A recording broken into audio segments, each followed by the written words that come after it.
Bonjour.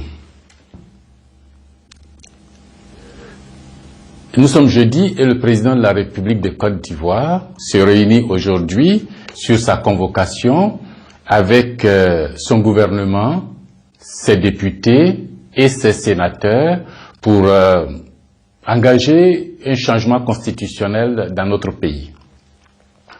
Il y a une grosse méprise et les populations ivoiriennes doivent savoir ce qui se joue en réalité.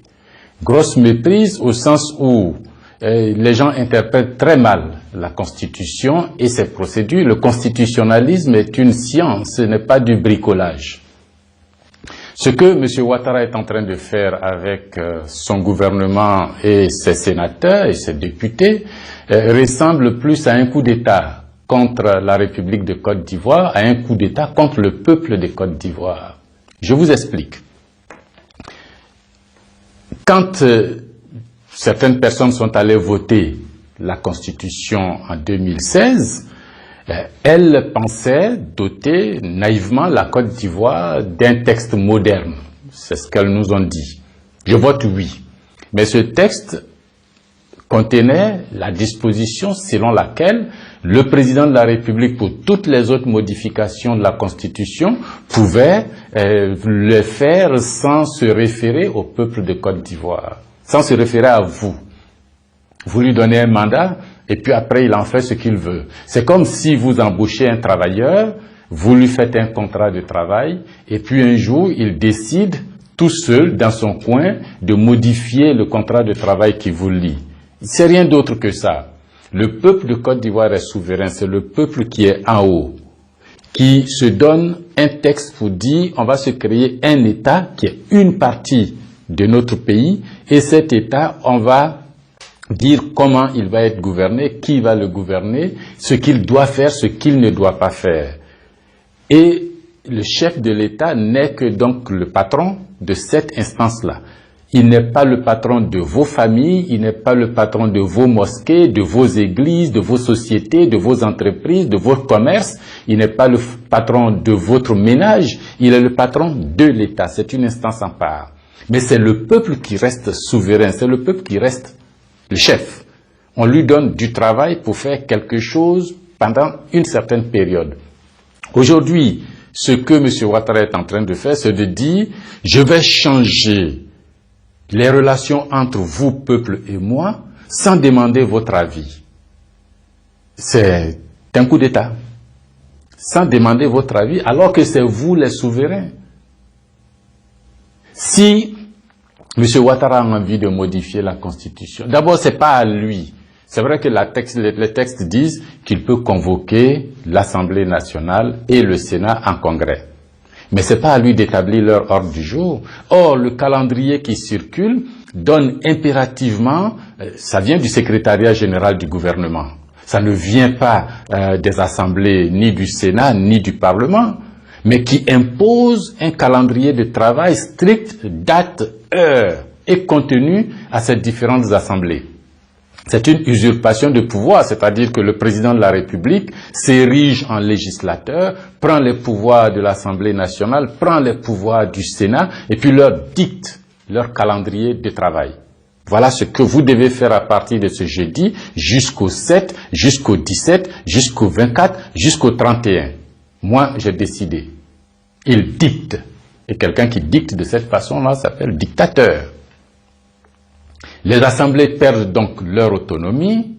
Il leur dit, vous vous réunissez ce jeudi, vous ouvrez une session extraordinaire, je viens faire un discours, vous fermez la session extraordinaire, je vais me réunir avec mes ministres pour produire un projet de modification constitutionnelle que je vous envoie, vous ouvrez une deuxième session extraordinaire, vous étudiez cela chacune des assemblées dans vos commissions, vous les adoptez, vous me ramenez ici le 17 pour que je promulgue, et puis je vous envoie un projet de modification du code électoral que vous allez étudier aussi de la même façon. Vous me ramenez, je promulgue, et puis le 30, le 31, on a fini avec ça.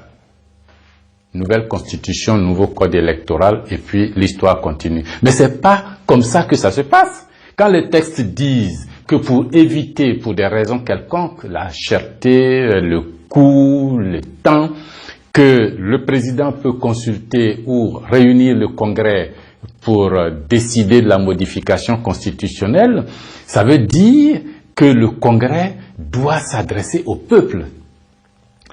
Le président de la République, s'il viole les droits du Parlement, il trahit le peuple de Côte d'Ivoire en disant aux députés, je viens vous voir, je vous dis ce que vous devez faire et vous allez le faire. C'est le peuple qui est chanté, complètement oublié.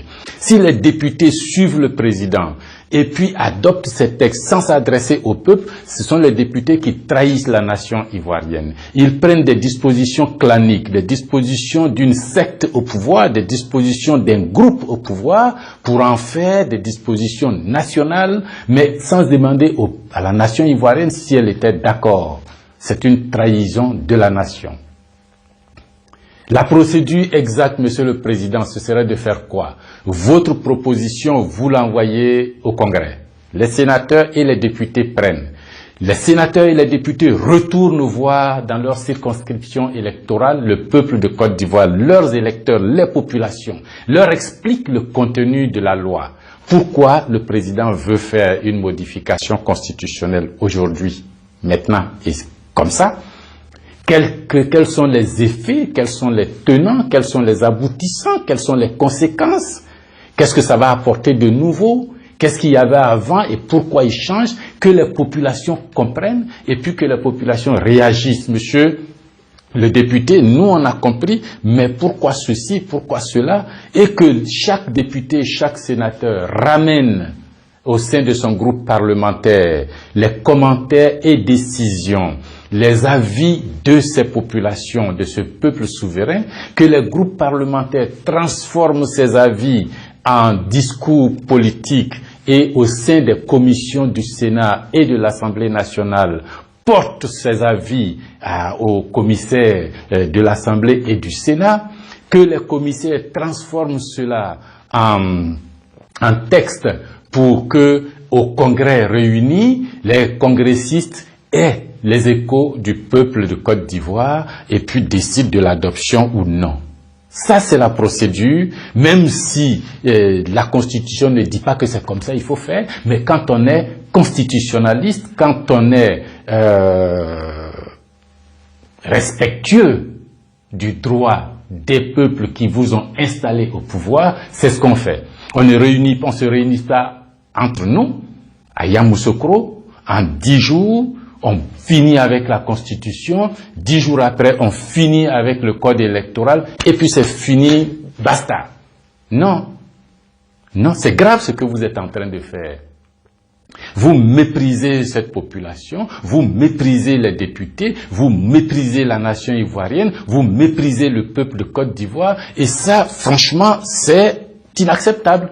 Quand je dis inacceptable, mais inacceptable pour vous, Monsieur le Président de la République, vous qui avez eu une exposition internationale, plus que d'autres Ivoiriens, plus que d'autres Africains ici, vous avez vécu longtemps dans les sphères du pouvoir à Washington, au FMI, directeur de service, directeur général adjoint.